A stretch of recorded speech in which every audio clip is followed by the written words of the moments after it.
Okay, now what I'd like to talk to you guys about is how to measure a shear. So a lot of people think when you talk about a 5-inch or a 6-inch or a 5.5, whatever the length is, it's the length of the blades, okay? But that's really incorrect. The way to measure the length of a shear is from the tip of the blade back to where the finger rest connects to the handle, but not including the finger rest. Okay, so when you go from, let's say, a 5 to a 5.5, everybody thinks, well, it's going to be ½ an inch longer at the tips, but that's incorrect.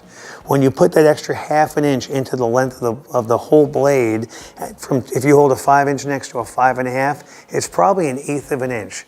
So my advice to all of you is, once you get out there in the workplace, don't get stuck with, I only use this size or that size. Put the shear in your cutting hand. If it's comfortable, go longer, okay?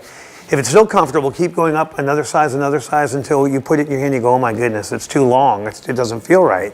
Go back one size and that's the correct size for you.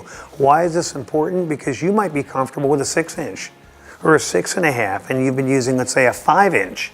Well, with that difference in length, and there will be maybe a ½ an inch to maybe 3/4 of an inch from a 5 to a 6.5, right? Because it's not going to be from a 5 to a 6.5, it's not going to be 1.5 inches longer to tip. So you might get ½ an inch to 3/4 of an inch.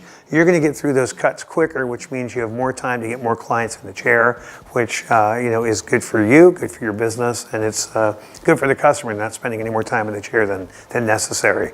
So again, remember, blade length is not the length a 5 or a 6 when you go from one size to another. It's not going to be that extra inch, for example. It's a very small amount. So just put the shear in your hand and keep going longer until it's too long. Go back a size and then you've got the correct size.